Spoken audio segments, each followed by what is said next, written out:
We're good. We're back. Coach Duke and J.R. Simmons with episode 13 or 14. Don't remember which one. We're having so much fun. Process, preparation, and performance, and we are ecstatic. J.R., we have a big-time guest tonight in Tony Holler. Everybody knows him from the Track Football Consortium, feeding the cats. He developed this whole mindset of how we should flip things upside down and learn that it's okay to be wrong sometime and learn that you have to change things. Coach, how you doing? I'm doing great tonight. Thank you. Absolutely. How are things in Plainfield, Illinois? Very quiet. You know, I haven't seen my team. Let's see, this Saturday it will be 4 weeks since I said goodbye to my team. And, you know, I'm 61 years old and I've never had a spring off.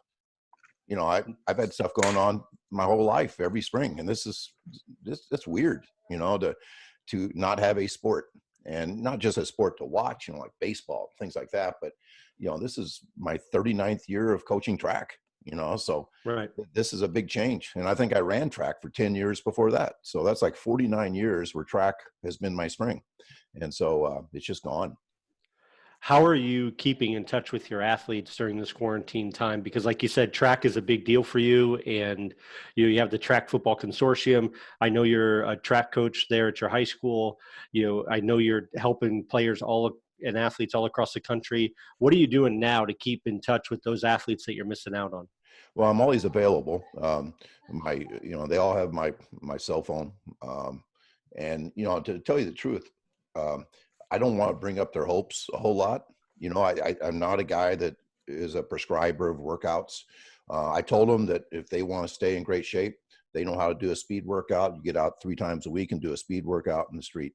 I said, if you want to take some time off, take some time off. And so, no, I'm not a big believer that great athletes turn into nobodies if they, you know, take 3 or 4 weeks off. Matter of fact, sometimes they come back better than ever with that time, which tells me that maybe the grind that they go through in their normal lives may not be real good for performance. That, you know, practicing 6 days a week may not be the best way to get better sometimes. That sometimes we improve more when we get away from the sport.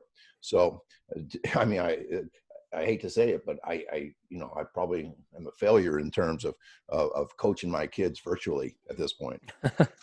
It's okay to fail at that. It's okay. Yeah, I think you bring up a really good point, which is sometimes conventional wisdom is not exactly the best wisdom. And I think, you know, I've seen on social media the last 4 weeks since we've been on the quarantine, everybody's putting out, make sure you do this workout. And these kids are doing this today. And with your program and Feed the Cats, which I want you to get into, it's a different take on things. Can you kind of explain that a little bit?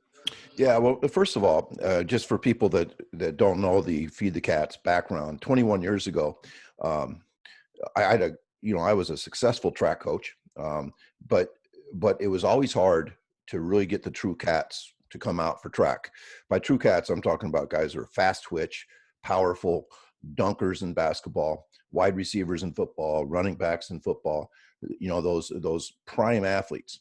And of course, you know, it's very selfish of me to want those kids out for my track team, because those are the kids that will win track meets and win championships. And one of the questions I got often was, Coach, you know, how much we run in today? And I finally decided in 1999 that we were going to give up running, that we were no longer going to run, that all we were going to do is sprint and jump. Mm-hmm. And we were going to have 45-minute practices, and the kids' track practice would be the best part of a kid's day, which was a total flip, because track practice was the worst part of my day in middle school, high school, and college. And I would think that many track athletes would agree with me that track was not a pleasant experience ever. You know, I wondered why people even do it. So I kind of just sold out with the, you know, shameful, you know, we're just not going to train very hard.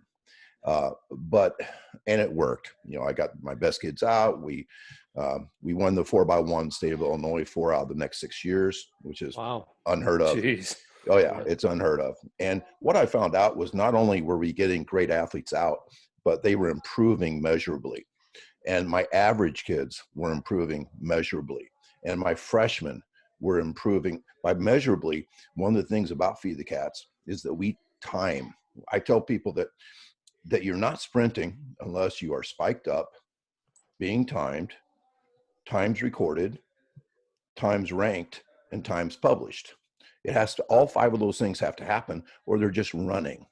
So Right. we time every speed workout is basically timed 40s and 10 and timed 10-meter flies.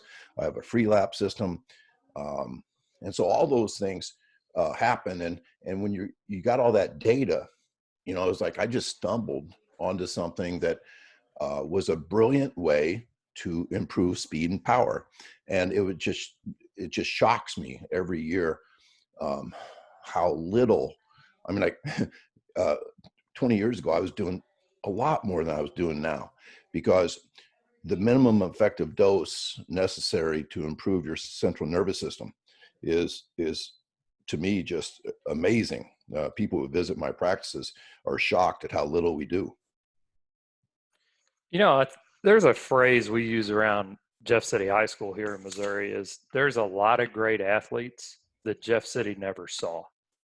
And I Yes. think when you were talking about you need to get the kids out that are going to help you, do you think the kind of the magic pill, so to speak, is we're going to have fun, we're going to work, but we're going to do it smart? Right. And I think, you know, that word fun, you know, I want my kids, what the two cornerstones of Feed the Cats is happy and healthy. By going minimum effective dose, your kids are so healthy. When our season ended 4 weeks ago, I had 37 sprinters on the team, and I had 37 sprinters that were 100% healthy, which is unheard of with track teams. And it's usually your best sprinters that are hurt. Yeah. That's just the Right. way it is. So yes, one of the things I didn't say about cats are typically fast and powerful, but they're not real fun to coach. And one of the things about cats is cats really don't like to run. They want to win, but Yeah. they don't want to run. So that's why we gave up running. If you don't believe that, put a leash on your house cat sometime and take it on a jog. Now that cat is, I mean, he'll be competitive as hell if he sees a mouse, but Right. he's not going to run around the block with you. And that's the way the great sprinters in high school are. And by the way, those are the great wide receivers and the great defensive backs and the great running backs. And then what really complicates things is the typical football coach was not a cat. Right. The typical football coach was a grinder, a guy that came early, stayed late, did not like cats. Right. That guy scoring all the touchdowns and he didn't even show up half the time in the weight room. Mm-hmm. I was in the Right. weight room every day, Right. and those are and so I have to work really hard with coaching coaches to learn how to deal with cats in football, especially. Oh, absolutely. Coach, I read your article, A Football Coach's Guide to Feeding the Cats, and I have to tell you, my central nervous system was just on high alert. It was going crazy. I was super excited. I couldn't wait to tell people. I was like, yes, this is the stuff I believe in. And we could dive into the Pareto principle and the 80-20 rule and all that kind of stuff. But I love the fact that you included first do no harm, right? If what you're doing is actually causing a problem with your athlete, your scheme doesn't matter. Your culture may not matter either, because they can't do what you want them to do in any way, shape, or form. So I'm reading this article and I'm going through it, and I'm just going to read a sentence of it, and then I'm going to let you tell us how it came about. Okay, because I love this. 20 years ago, I stumbled into a training system that I coined Feed the Cats. It was initially for fast twitch athletes and sprinters in particular. Now I see everything through the lens of Feed the Cats. And you go on to talk about Neanderthal football coaches, and don't get me wrong, that was me for a while. I was that guy. Yeah, meatheads. Yeah, but tell us why you were compelled to write this article.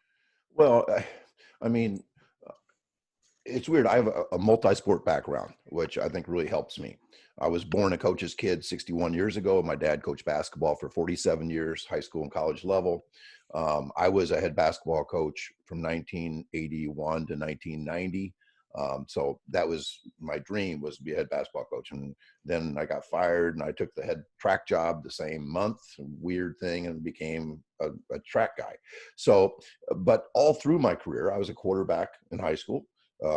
My mom's three brothers played college football. Two of them became Hall of Fame football coaches. So I have this strong football background. All three of my boys played football. And throughout the time that I coached, I was probably one of the worst assistants. I was good, but I was not a very good team player, and that those people are shunned in football. I always looked at practice as almost abusive. When I say first do no harm, I saw football coaches doing harm every freaking day. And it really pissed me off, especially when I had this feed the cats mentality where I want my team on Friday night to be fast and powerful. I do not want them to be trained as workhorses. But I saw teams everywhere I went, and I think I coached under 7 different head coaches, and everywhere I went, I saw programs that valued work over performance. Mm-hmm. I even joke that the average football coach would rather lose than to be outworked. Right. And I've had many football coaches who I've gotten to admit that to me. And then that's a powerful statement. That means you're upside down, buddy. So anyway, I had all this building up inside of me. Like I said, I think I was an assistant football coach for 25 of my 39 years of coaching. And then what really built up inside of me is watching my 3 boys who expected to love football have the joy of football stolen from them due to just militaristic, long, beat you up, punitive physicality. I mean, just all the crap that I have seen. And 2 of my boys are football coaches now, I think because of that, because they're going to provide an experience to kids that they did not have. And that's kind of what I saw. And even though people say that, that I'm like outspoken and all that stuff, I waited till I resigned before I wrote that article, so I'm a wuss just like anybody else, I guess. And it's so weird. One person said to me, why is it, they read my stuff, and they said, why is it that change doesn't ever come top down? I'm like, well, I'll quote, Bernie Sanders. He says, change always is ground up. I mean, revolutions never come from the top down. So we can't expect, for, Alabama to be the leader in innovative stuff, because basically, if you look at what Alabama's done the last 10 years, they've been extremely traditional in their strength and conditioning program, in their conditioning, all that stuff. Now, having said that, I think they got tired of getting beat a couple times this year, and they went out and hired 2 sprint guys for their strength and conditioning. Nice. It's going to turn the whole world upside down with these 2 guys, because they're the 2 guys from Indiana, and they are. I mean, they're not quite feed the cats, but they're really, really good. I mean, they by saying they're really good, they're going to put sprinting as a priority. How fast you are is going to be the priority. It's not going to be the weight room. It's not going. Bodybuilding is not going to be the priority anymore at Alabama, and they're going to be hard to beat. Oh yeah, absolutely. And I'm here to tell you, I want to tell you this publicly, Coach. I am not that Neanderthal. I'm not that guy anymore. If you like my article, you're a good guy. Yeah, right. Yeah. I truly believed at one point in time, hey, if we just continue to work, there's no possibility of having an error. So we'll just keep the repetitions as high as we can, because repetition is the mother of all learning, but there's the law of diminishing returns that happens. And I love the quote that you had in the article, amplification through simplification. And you have to understand what gives you your results. And just like you said earlier, by those 5 or 6 ways, we're not sprinting unless it's measured. And it's measured like this. These are the qualifications that you have to do. And once you do it, get out. Get out. So this whole mindset of we can really achieve more than what you think by doing less makes 100% sense to me as a physician, as a coach, as a dad, as a bystander, as a onlooker, how do you think we change the mindset of those guys that are still like, we haven't been out here long enough yet. Let's keep going. How do we change them?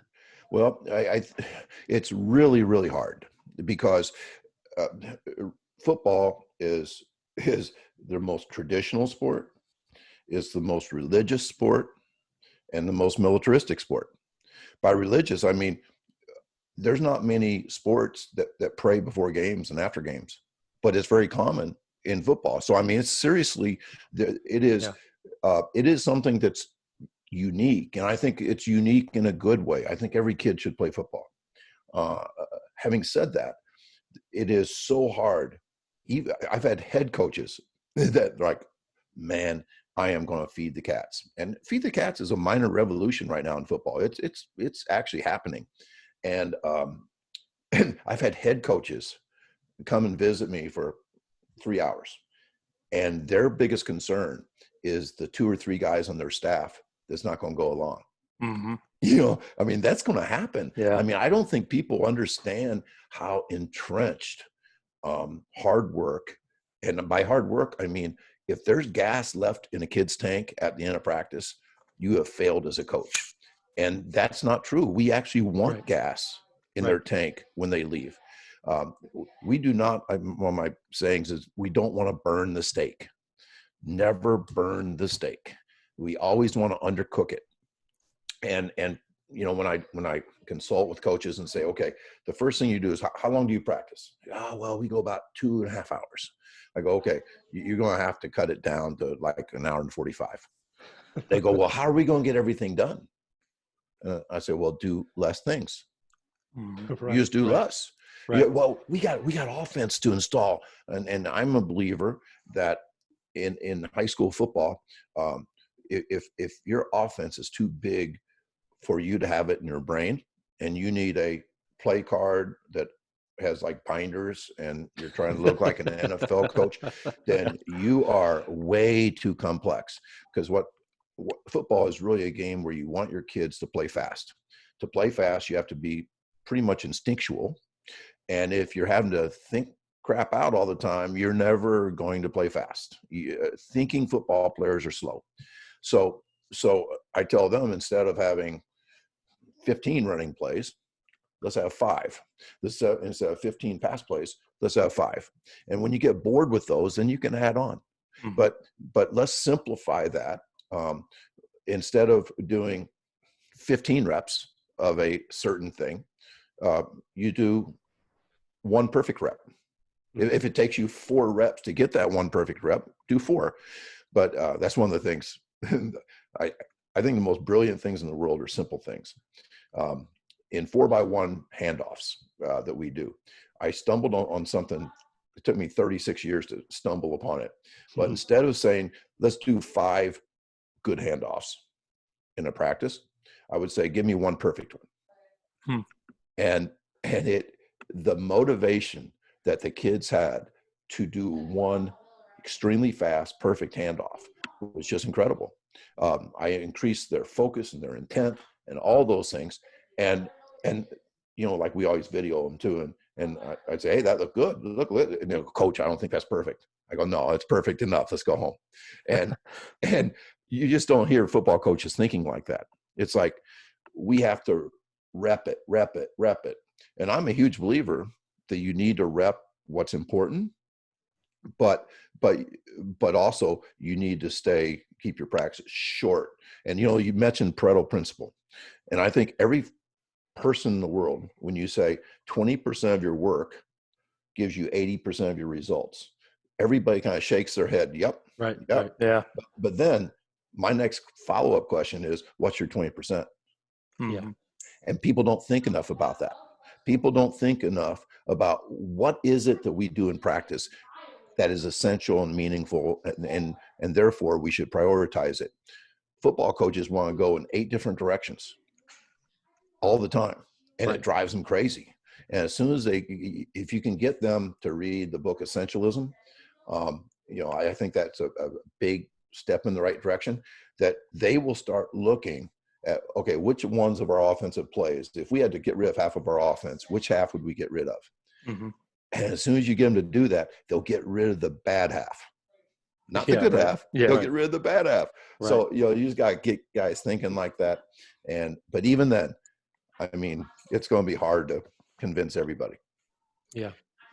I think it's kind of interesting, even from my own perspective. I look back at myself from 10, 15 years ago and how I was as a coach. I'm like, you're a dumbass, because you just thought differently then. And as I've gotten older, and you read more and you study more and you learn more, you start to change your mindset on it because, we've mentioned before on the podcast, I coach baseball and we won a state championship a few years ago. And I tell you what, the sooner we started having fun with the kids at practice, the better we got. We had good players too, but we're setting off fireworks at practice and doing stupid stuff. And, and I don't know how we didn't get the cops called on us half the time, but it was fun and they wanted to be there. So, our field's off campus, and instead of the kids going, I got to go to practice today, it was a full on sprint, from the school down to the field, in their cars to get there because they just didn't know what was going to happen that day. And I think sometimes people, they associate the word fun with you're not working hard. Right. And that is not the case. I mean, We're not talking about like goofing around fun. We're talking about looking forward to something. Absolutely. Right. That's what matters. We worked our butts off down there, but my God, we had a lot of fun, and we still have a lot of fun. And, I read something that you'd put out, the 10 commandments of feed the cats. And as I was looking through it, the one that really stuck out to me, it said, never crush the physical and emotional soul of your athletes. And when I read it, it really made me think, have I ever done that? And, I wouldn't be honest about it and sit here and say, I've never done it. I think I have. And I know I have. And yeah, it's wrong. It's wrong. It is. Yeah. And I guess my question on it is, I think in order to achieve sustainable success, you're going to have to abide by this. And I'd be interested to hear what you think about that. Well, yeah, I feel, that's why I think I touch coaches that read my stuff in a kind of an emotional way, in a way that they remember themselves as athletes, in a way that they think about their own kids. And I tell you, coaching my 3 sons, and I coached all 3 of them and taught them in class, was really important to me because more than ever in my coaching career, I started to see my sport through their eyes. And I did not want them coming home dejected, ever. I mean, if I had to get on, if I had to get on to my son about blah, blah, blah, I wanted to make sure I could pick him back up before. And if I couldn't, I want to apologize to him before he leaves. I apologize to my kids. I apologize to my kids every time I have to work their ass off. I mean, every single time. Like, okay, guys, track and field, our practices are typically short and fun, but we do have to learn how to sprint further. I mean, it's like this is going to suck today. It's really going to be hard. The good news is we'll take tomorrow off. And they're like, Coach, what are we doing? Oh, we're going to run 3 200s really freaking hard and with only 3 minutes rest. And they'll look at me like, that doesn't sound too hard. And it is. I mean, it's like, they're in a fetal position. But anyway, I think, that people say, well, you crushed them physically. Well, I picked them up the next day. And one of my sayings is, never let today ruin tomorrow.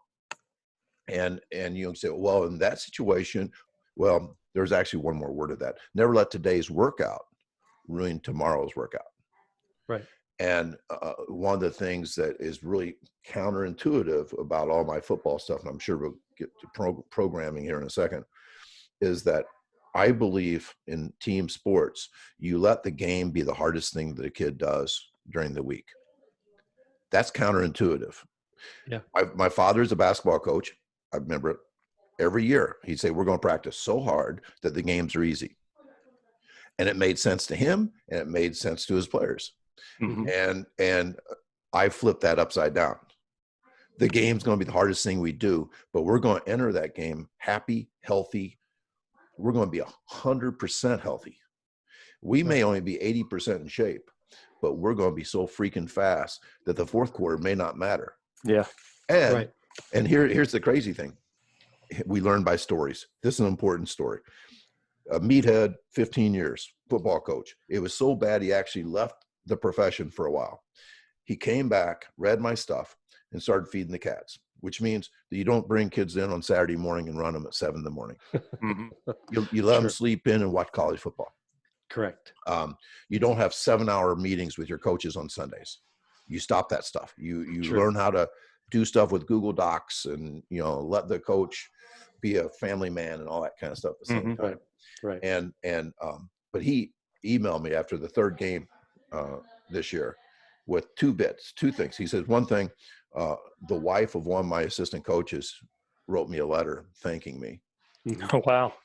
Think about that. Think about thanking him because her husband was a better husband, a better father, because he spent half the time at football that he used to. And here's the other thing. He said, we had a running back last night, 33 carries. You may know Mascuda. On the just near St. Louis. It's on the other side of his name is Josh Lee. And he said his running back had 33 carries for 327 yards. Ooh, good night. Big game. And he said he was tired on that 33rd carry. He said, but this gives me chills. He said, there's nothing we could have done during the week that would have made him fresh for that 33rd carry. And see, deep down as coaches, we think that if we run them enough gassers, that they're going to be fresh after 33 carries. They're never going to be fresh. Ever. No. Except the fact that the game's going to be a bitch. It's going to be hard. But the really fast, healthy guys are still relatively fast in the fourth quarter. Right. So it works. I got chills, Coach. Hold on. I need a second because I've got like 18 things that I want to say, and I want to talk about the program, and I want to ask a bunch more questions. I'm super excited right now. That's why I'm talking a little bit faster. Well, I got all night, so we don't hurry. One thing you said that struck home with me immensely is give me one perfect rep. And I'm gonna invoke my father-in-law into this. I love the man. He played college baseball, Kansas State, very much into positive thinking and how you speak to somebody. And he goes, when you hear, we'll use baseball. He goes, when you hear youth baseball coaches talking, they're like, hey, don't swing at a bad pitch. By the time the kid gets to the plate, he's repeated that in his head, and all he hears is don't swing. So the kid goes up there, he watches 3 balls go right past him. He comes back, and the coach goes, why didn't you swing? And the kid has no answer. He really doesn't because of the power of the mind and what happens. So what you're telling them is a clear, concise directive of the positive thing to do, not the make a decision on what I have to do, which is what I love so much. I mean, that's right where it needs to be. And I'll tell you, JR and I have so many conversations about all of this stuff with what is your 20%? How do you highlight it? How do you get rid of all that stuff that you don't need that just it's been ingrained in people that they do for years? It's just nonsense. How do you get rid of it and focus on what matters right now? And, I sent you some pre-show questions, and I'm going to ask because it's one of my own personal failures. We play Class 6 here in Missouri, extremely good athletes. It's the highest level we have when we're playing football. And one of the things that I noticed is that when we're playing teams at the end of the year, those dudes are freaking fast, man. They look faster in person than I saw them on the tape. And we're getting into the last weeks of the year. And then I'm looking at my own players and I'm like, we're slow. Like we're slowing down. And I feel really bad about, did I do this? How do we change that? Is it just through reducing what we're doing? Or is there something else that Feed the Cats has that helps get those kids so that they are freakishly fast at the end of the year? Well, that's a loaded question, and you're welcome. I have the answers. Okay, one thing you got to do is make speed a priority in the off season. By priority is something you say, well, yeah, but here's the deal: in the art of war, there's 3 ways to win. There's misdirection, there's power, and there's speed. Well, misdirection is what football coaches are good at. That's what you do on paper. Power is what football coaches are good at. That's weight room. Speed has always been just accepted as that's like you can't coach speed. You know, I say that track coaches, they're bad. Say that that God creates sprinters, coaches create milers, and you know those guys will never beat me in a track meet because they're wrong. You know, Correct. because you can get fast, but to get fast, you have to prioritize speed greater than the weight room in the off season. Now, the amount of time may be 50 minutes of a speed session and 50 minutes of a weight room session. The time may be equal, but nothing that you do in the weight room can interfere with your speed work ever. And you have to truly sprint, which means spiked up, timed, recorded, ranked, and published. You have to do those things in the off season. Now, by doing that, you are not just feeding cats, but you are attracting cats. Good point. And see the one of the problems we have in football these days is we are not getting the cats out for football anymore. And we're talking the cats are all playing basketball. And you know, and there's not a school in America where 2 or 3 of the basketball starters could not really help the football team. I mean, really help the football team. And so by changing your mindset from a conditioning, military, religious sport into a speed and power sport, that will start attracting cats. So you got 2 things going on. You're attracting fast twitch athletes, and then you're also feeding those athletes with what they love to do. And so your summers, I mean, when I say, and I'll send you the article, stop doing mindless conditioning, I tell people stop conditioning, period. You don't ever condition, ever. You all speed, all power. And gee, I got to tell the McCaffrey story here. My good friend Brian Kula, who is the trainer of Christian McCaffrey, and I don't think there's a day that goes by that we don't talk anymore. I mean, we talk all the time. And he trained Christian. Nothing Christian did in the entire off season last year was more than 5 seconds. Oh, wow. Nothing. Because anything more than 5 seconds, you're not working on speed anymore. Right. Like somebody asked, what are the 3 most important things to training? And Brian Kula said, speed, speed, speed, speed, and speed. That's like 5 things. Right. So you would think that, okay, Carolina Panthers had one of those stupid conditioning tests, like they're everywhere, you know? Right. And you would think that, oh, Christian's not going to be ready for that. He won the damn thing. Which means, this is weird, but we can get aerobically fit by stacking together anaerobic work. Sure. Yeah. You can do 5 seconds of intensity, rest enough so you can do 5 more seconds, and do enough of those that you actually become aerobically fit without slowing yourself down. Because endurance work messes with the CNS, messes with mechanics, and makes you slow. So you just get rid of all endurance stuff. And that's hard for a football coach. That's like taking their body part from them. Like, no, wait, gassers are a part of the process. No, shut up. It's not. You know, so, okay. So now we got you into, you know, from winter, spring, summer, now you go into practice. And what you have to do in practice is a hard, easy concept. Or you could call it high-low. Okay. And what I would suggest, you guys play Friday nights, right? Yeah. Yep. Okay. So what I suggest is you go high-low, and high in the game, then 2 days off. By what do you mean by high-low? This is what really bothers coaches. By high, we're going to talk. We are going to sprint on those days. Okay. I mean, we are going to get up to top speed. Now, we're going to get up to top speed with adequate rest. Oh, this just, you talk about ripping somebody's body part out of this. Okay.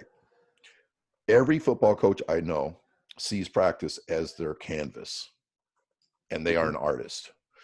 And part of the beauty of their practice is constant motion and hustle from drill to drill, which the drills are probably total BS.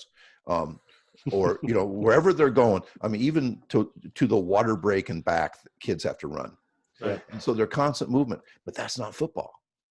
Right. The average professional football player, the most they play is 6 minutes. Mm-hmm. And it's a 3 hour and 15-minute game. They are standing around all the time. Your practice should resemble your performance. If that's the case, then I hate to say it, but most of your practice should be standing around with intermittent, huge sprints and speed stuff. Right. So what you want to do on that Monday, Wednesday, we're not trying to be game speed. We're trying to be better than game speed. Hmm. We are, I mean, like every route has to be at just like an 11 on a scale of 10. I mean, Sure. we want to be super fast. And you tell your guys, hey, we're not going to be doing these on Tuesday, Thursday, because those are our low days. Right. Every running back that takes the ball, he's going to finish the play. He's going to try to get up to top speed. Mm-hmm. And I would even suggest on Monday and Wednesdays doing 10-meter flies in your warm up and timing them. That sounds really weird, but we are going to work on sprinting all year long. And my speed workouts are so simple that I think they could replace warm-ups in football. I know it can. The average warm-up makes me sick, actually. It's kind of silly. It's actually an attempt to get kids tired, which is weird. I just don't understand that. So then what do you do on your low intensity days? Well, you don't sprint. It doesn't mean you walk through. Mm-hmm. You can if you want, but you know, a stalk block is not a sprint. Right. Blocking and tackling drills are not sprints. You know, backfield mesh, that's not a sprint. You know, the linebacker or linebacker read, defensive rec, all that stuff. That's not sprint. And with every single day, you're thinking, don't let today ruin tomorrow. Don't let today ruin tomorrow. Don't let today ruin tomorrow. And that's huge, because I think that the average football coach, every practice is like, we're going to break down barriers today. We're going to push the kids. And when you push kids constantly, you're turning them into workhorses and not racehorses. So you enter the game fast, happy, healthy, ready to go. And it is something you need to think about. And that is, some of the kids will feel like they're not going to be good in the fourth quarter because they haven't worked hard enough. Mm-hmm. So you have to sell stuff for sure. Yeah. And they're going to be hearing it home from their dads. Dads are the worst. You know, you know what I'm saying? You know, dads are on the sideline. I mean, they want you to hammer those kids. You know, they want you to crush them. Right. Because that's kind of, I think it's abusive, but that's kind of what they remember and loved about football. You know, so it is, I mean, you have to be a good salesman to make this work. But if you do those things, and have you heard of Brad Dixon? Oh, yeah. Coach, Okay. actually, We've had him at our clinic. Yeah. Okay. Yeah. Okay. Brad's my guy. Okay. I mean, he's a feed the cats, 100%. And he is, when I put out my stuff, I think coaches need to be timing kids during the week. I did not think there would be a single coach in the world that would take my advice. And he did. He did. Certainly and did. He has data showing that his kids are faster in November than they were in August. He has data showing this. 0 injuries because of it. Because, matter of fact, they have fewer injuries because they sprint more. The average NFL guy, all these hamstring injuries, think about this. The average NFL guy never sprints in practice because he doesn't want to get hurt. Right. And then he goes full speed in the game and pulls a hamstring. Yep. Of course he does. Yep. We have to inoculate kids. You know, it's almost like a vaccine, that when we sprint at full speed, our body is getting used to that speed. And so game speed is not going to hurt them. And so I love what Brad Dixon does. And, you know, there's many other coaches that write to me and stuff that I've never even heard of. They say, hey, we've been doing your stuff and it's really been good. So that's really fun and inspires me. It's interesting because I'm a really big South Carolina Gamecocks fan, and they started instituting the catapult system with Hmm. their players during Hmm. football. And I remember Muschamp talking about it a few times. He said, well, he got to his target distance today, and we just shut him down because if he goes any further, we may have a soft tissue injury issue that's going on. And I think for some people, that's really hard to fathom the fact that you would just shut one of your best players down in the middle of practice, be like, you're done because we Hmm. cannot afford to get you hurt. And so if somebody's listening to this and they have this come to Jesus moment with this, that, maybe there is something to this, where would you recommend they start? Well, I'm going to send, as soon as we're done here, I'm going to send you my most recent football article, and there's 7 articles linked at the bottom of that article. That's a good place to start. Okay. The Brad Dixon, matter of fact, I don't know if you know this, but Brad just opened up his, he has a tri-state Yes. clinic Yeah, or the something, clinic. Yeah, but he couldn't do virtual. it this year, so he's Yeah, doing it all virtual. yeah, And virtual. and I think there's 15 coaches, and I have one of the webinars that's Oh, on great, there. Awesome. great. And so you could maybe link that, and Sure. that I think he only charges like $40 or something, and you Yeah, get like just super cheap. 15 hours of good Yeah. instruction from. And I think high school coaches learn so much better from high school coaches. Mhm. I just think it's a great. I mean, I love what he does. So anyway, that would be a great place to go. Um, the other thing is the Track Football Consortium, which is groundbreaking stuff where we bring together S&C coaches, um, track coaches, and football coaches, all three, and we share high performance, out of the box. I call it rebel talent thinking.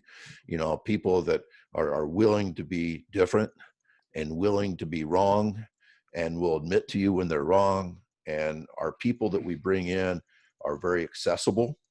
Um, we have, I don't know if you've heard of, have you ever Steve Jones? Mhm. He's one of our guys, and you definitely need to get him on the podcast. Um, Okay. Very good friend of mine. Kimberly, Wisconsin, a big school in Wisconsin. They won 70 games in a row. Whoa, That's 5 consecutive 14-game seasons. yeah. And his record as a head coach, 112-7. Ooh. Okay. And Steve Jones, if you had him on, he doesn't really want to talk about offensive schemes and defensive schemes. He wants to talk about leadership and Mhm. love and mental toughness and the things that he feels are the most important things. So anyway, those are the type of people we bring in to the Track Football Consortium. And I would say, we really love to bring in people that are low volume, high quality, that, Mhm. if you say, what do you want, racehorses or workhorses? They'll say racehorses, of course. Mhm. Do you want to do it like everybody else? No, I think I would rather do it differently, and so it's just a whole new way of thinking. And yeah, I've surrounded myself with people that are willing to think differently, and I think it really makes a difference. Evolution is mandatory, right? I mean, you have to Yeah, evolve. You can't keep doing the same things. You have to be creative with what you're doing, if for no other reason to know what works and what doesn't work, so that yeah. you don't continue to make mistakes. I want to ask you a couple of questions about the TFC, but I want to ask you one pertinent football question that piqued my interest as we were talking, and I'll apologize because it's not on our preconceived script. But do you think players in high school football should go play both sides of the football I think if you need them to win, if you need I them to think win? yes. Yeah, No, there you go. it's and see, that's one of the hard things. I think you should, your goal. I mean, going back to Brad Dixon. Brad Dixon coaches at a school with 265 kids, Hmm. Mhm. which it makes him a hero of mine. I tried to get him to come to Plainfield North, and he's like, "Why would I want to do that? I love my school. I love my little town, and so." You would think that if anybody has to play people both ways, it's going to be at Camp Point Central, Right. Yeah. a school of 265 kids. But he really, really believes that you develop more players by playing people one way. And so that's his goal. Now, Mhm. I have a feeling like if the game's on the line, he's going to have his best athletes in Yeah. the game. Okay. So it's kind of like what, Sure. when I was, most of my time in football was being a head freshman coach or head sophomore coach. And what our goal always was is to start the game with 22 starters. Uh, and the idea that our goal is still to win the damn game though. And, Yeah. and we will sub as needed. Sure. So, but what I wanted to mention about two-way players is that with a feed the cats approach, how would you change that if guys were playing both ways? I get the question. I've gotten that question 100 times. And what I say is you don't change it at all. They go, well, but you're doubling the playing time. So Mhm. they need more work. See, that's the intuitive way of thinking. Mhm. Like if you're playing 10 minutes of high school football, which still doesn't sound like too much to me, instead of 5, Right. you need to do twice the conditioning. And I say, no, they need freshness more than anybody. Mm. They need a full tank of gas on Right. Fridays. They need speed and power. And because they're such good players, that's why they're playing both ways. They're such good players. Somehow we find a way to excel when we're tired. I mean, Yeah. my track kids never run more than a 200 in practice ever, and we're still great in the 400. Hmm.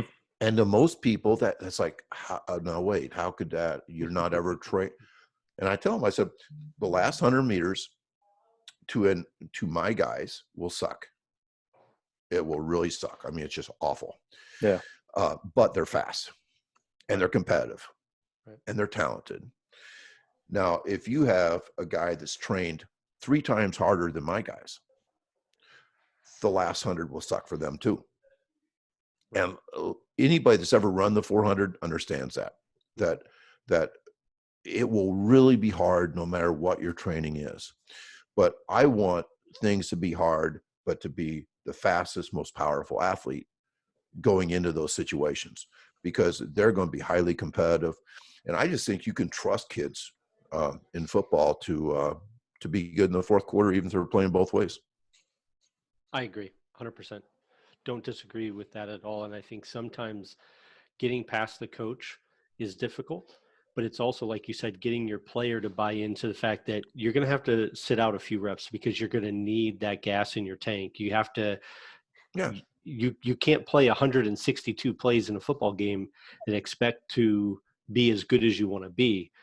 I want to ask you about, we all have these moments in our life that's like, holy shit, what am I going to do? Right. Mm-hmm. And you wrote this article, you waited till after you retired. I get it. But Yeah. you started you started the TFC, right? You went out on a limb and said, people need to know about this. People need to hear about it.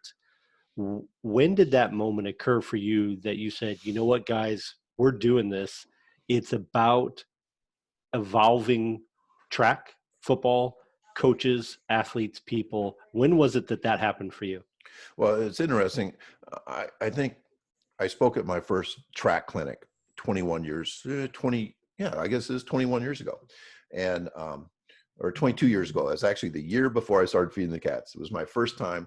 I spoke to about 23 track coaches. And I think deep down, I'm just a teacher, and I love being in front of people that want to learn. It's totally awesome. I mean, I just love that. And a classroom full of coaches, in my opinion, is better than any classroom at the high school level I've ever been in front of. I mean, I taught honors chemistry for the last 13 years, and those kids are highly motivated 15-year-olds, but they're still 15-year-olds in high school, Yeah. and not all of them loved it, and you had to work really hard at getting them to like it. But the coaches are really eager learners, and I just love that. And so I would get asked a couple times a year to speak at a clinic, and it was like my favorite couple weekends. And I met this guy named Chris Corfist. And if you haven't, Chris Sure. Corfist he's a worldwide Yeah. legend, Yeah. and he is. I met him 11 years ago, I think, and and we have breakfast once a month, and we're in contact every day. And he and I are not the same, but we're really good for each other. And so we were having breakfast one day, and I said, "Where are you speaking this winter?" And he goes, "Nowhere." I go, "That's unbelievable." I mean, he goes, "Yeah, like when you speak at like Indiana's clinic, they don't think they can have you back for like the next 2 decades because you've already spoke there." Right. And I go, "Yeah, but you're like one of the best voices." And he goes, "Where are you speaking?" I go, "Nowhere." Same thing. And he goes, "We should start our own clinic." And so within 15 minutes, we had hatched this plan that it should be not just track, but track and football. Actually, the first one, this is weird.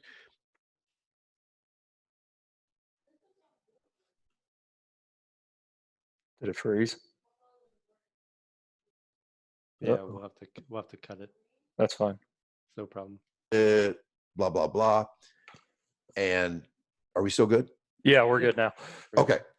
Did you miss that? Yeah, it kind of froze on us. Okay, let me go back. So like 6 or 7 years ago, Chris started bringing this guy named Douglas Heel from Cape Town, South Africa, a kinesiologist, Wow. to Chicago. And this guy's mind-blowing. I wrote like 8 articles about him. I spent about 100 hours with Douglas. And basically, it's a manual therapy. Being a doctor, you'll think this is all voodoo shit, but and you'll be 100% correct, but it's mind-blowing. So we were into this thing called Be Activated. Yeah. So we called our first one the Track Football Activation Consortium. Okay. And then we dropped the activation thing, and now it's just TFC, Track Football Consortium. We've run 11 of them. We went to Tampa to do one in Dallas, one in the St. Louis area. But what's weird about the activation thing is 3 years ago, they changed it from calling it activation to reflexive performance reset. Yeah, RPR. RPR. Mm-hmm. And it's hard to talk. I don't think I could talk to any college football or track program that's not doing RPR or is interested in RPR. It's really taken the world by storm. Kids are faster, more durable, and it reboots the brain and the central core of its belly breathing. So it's not really as voodoo as it seems. And it's between Feed the Cats, Track Football Consortium, and Reflexive Performance Reset. Those are just 3 things that it's just kind of happened to me in the last 6 years, and it's crazy stuff. So it's between me and Chris. And our first one, we did it right. We didn't pay for the venue. We just had it at a high school. I think 60 coaches came. Before you know it, Carl Lewis is speaking a couple years later. Stuart McMillan spoke. I mean, we've had really, really good people. It's just Brian Kula, McCaffrey's trainer, spoke at 2 of ours last winter. So it's the most unique clinic a football coach would ever go to, and it's highly recommended. Coach, what do you get more satisfaction out of? The fact that it works, or the fact that anybody can apply it and it works? I love that question. When you talk about applying it, I feel like what I am teaching, and I can teach effectively, is a way to cook. Now, every coach wants the recipe. We're just kind of hardwired, like, tell me exactly what to do on Mondays and Tuesdays. And no, it's a way to cook. And so I get a lot of satisfaction that the way to cook is highly transferable. And I agree with coaches say you shouldn't copy other coaches. Mm-hmm. And that's not what I'm telling people to do. This is a way to think. This is a way to cook. Now, what you actually do in your practices, you do under these overarching principles, things like don't burn the stake, never let today ruin tomorrow, Mm-hmm. do less, achieve more, the disciplined pursuit of less, the Pareto principle, all those things. And you let that, and then you get to do the recipe yourself. So you're not copying anybody. When the reason why I go from town to town or podcast to podcast, kind of like an evangelical minister doing tent revivals, is I mean, I'm out of control. But the reason why I do this is because of the joy I get knowing that kids are better off. Yeah. That I'm doing something really good for kids. I mean, my boys had bad experiences in sports, and there's a lot of boys that do.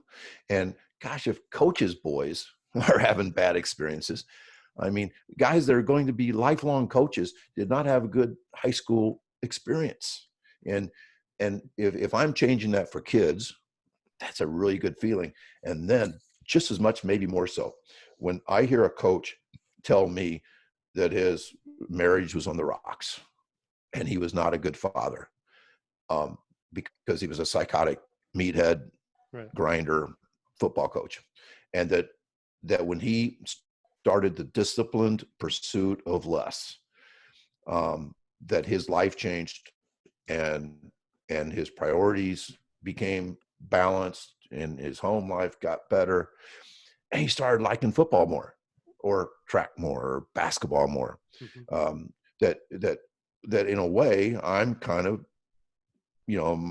making people's lives better. I don't want to overstate that, but that's what, when I get a testimonial from somebody, and I get it often because I'm so published now and all that. But when I get somebody saying how wonderful the experience was in coaching, their kids had a great experience, how much their wife enjoyed the new guy that she was living with. Yeah. When I hear those things, it's like, yeah, I like to talk about this. Thought it was kind of interesting when you mentioned, you kind of like going around on a religious experience. I had read an article one time where it said like a Friday night is a religious experience for people when they go out to a high school football game, because you have so many different things going on, and your attention's drawn to so many different things. And, I think everybody as a coach intrinsically wants to be good.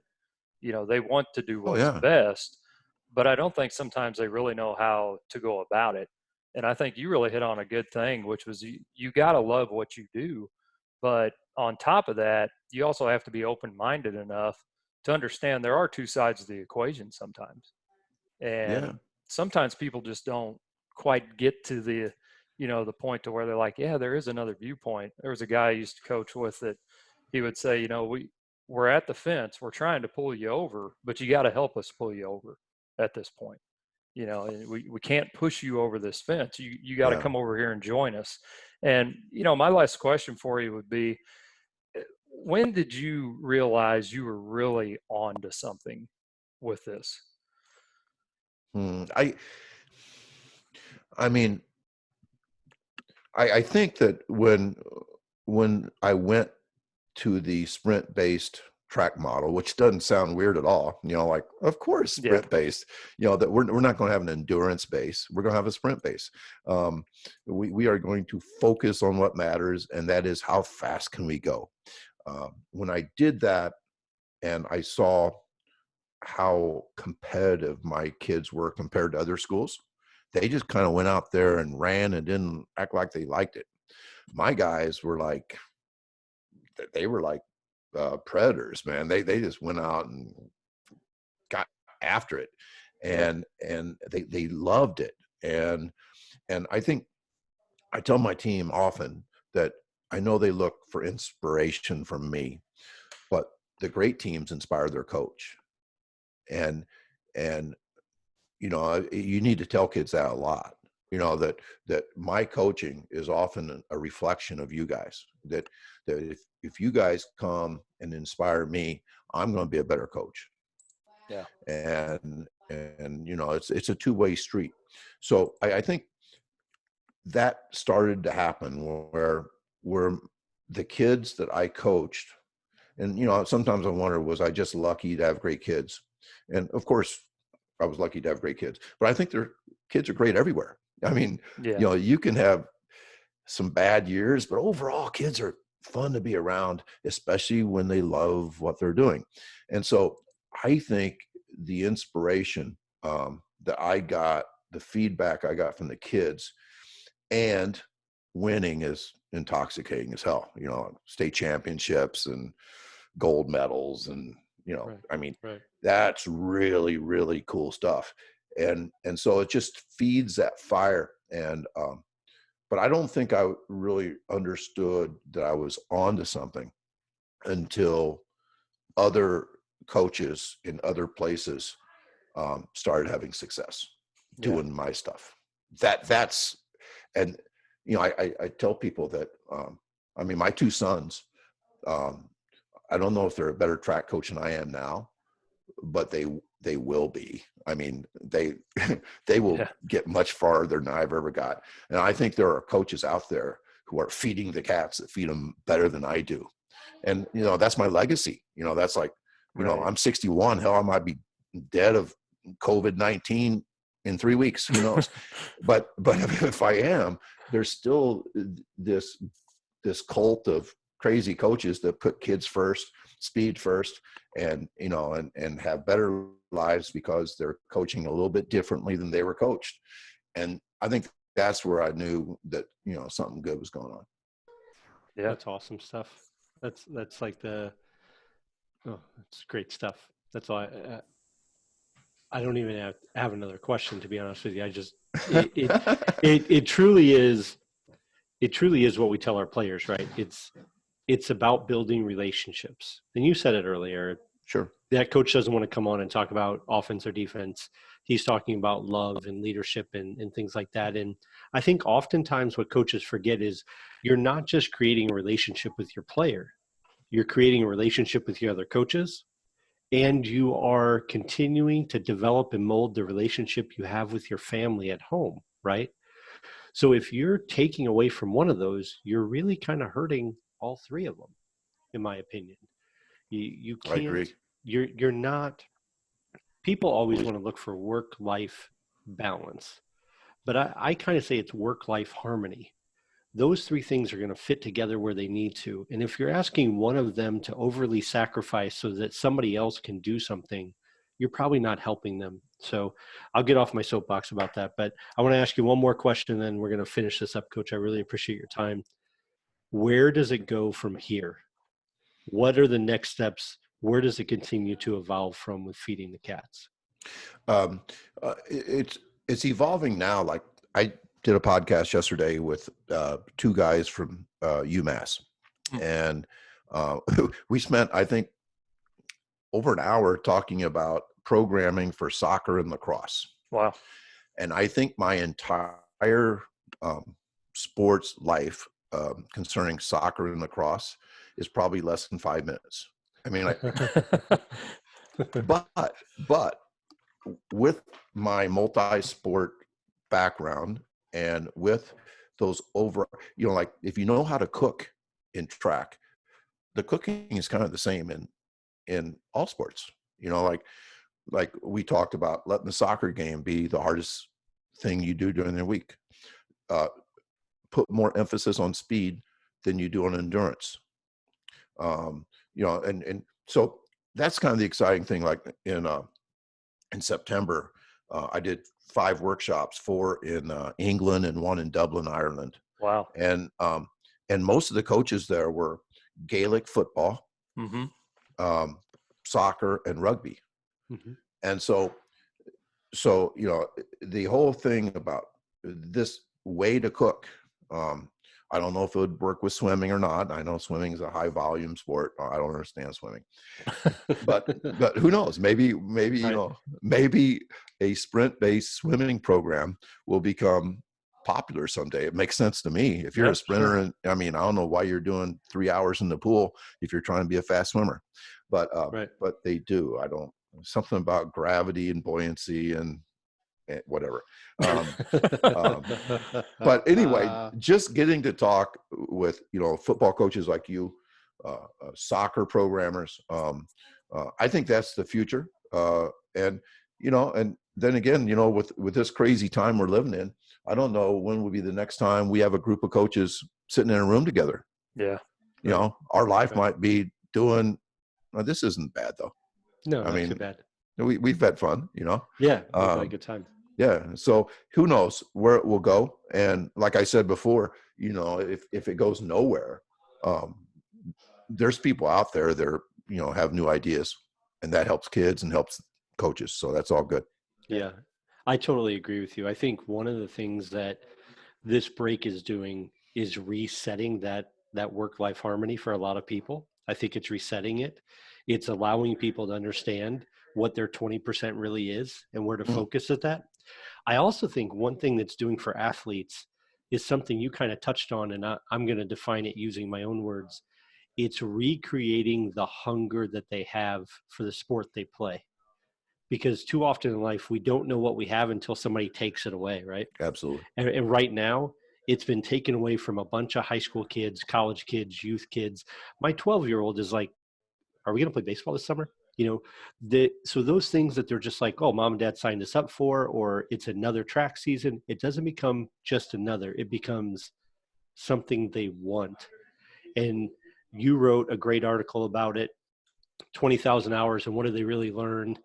They learned their cell phone and nobody ever taught them, right? That's right. It's because they love doing it. So I think this break resets us, takes us to the 20% if we identify it properly, and it teaches us why we love something and why we want it back.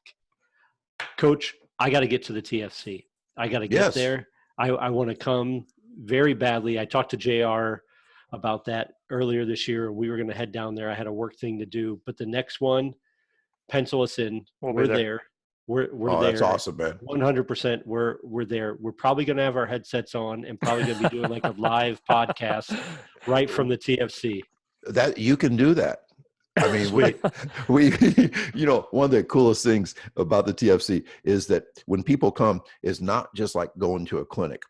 For some reason, I don't know why, but people believe they belong to something. Like they have, one of my favorite things that Chris Corfus said to me one time, he says, "You're one of us now." And I thought, holy cow, I'm one of the Chris Corfus group. And I know how good that made me feel. And Sure. I think that the people who come to us, I've never met a more giving, enthusiastic group of people that not only speak there, but attend the things. They want to be the type of coach that answers emails to other coaches. And, that's a really cool thing because, we're not always going to have winning seasons. Right. And we need that support group. Besides just our family, we need a support group of coaches that care about us, and a lot of coaches are, at each other all the time, and they don't have to be that way. I think coaches' best friends should be coaches. And we do a good job with that, I think. JR, I don't know when we're releasing this, but I think it's got to be like tomorrow. Yeah. It needs to be quick. This is amazing. This is may amazing jump stuff. some people on our backlog here. Yeah. Coach, great. professor, doctor, I don't even know what I should call you. There's got to be a degree for what you've done. I mean, here's the deal. I have no letters after my name or before my name. I'm like the only teacher in the history of the world that taught 39 years without a master's degree. I mean, I have no, I have no credit at all. All I am is just a teacher and a coach, but that doesn't mean you can't have good ideas. So It still works. That's right. Well, the credit is in your athletes and their performance and what they ultimately inspire you with. Right. Yep. So that's the credit. Oh man. Amazing episode, JR. For process preparation performance, we're out.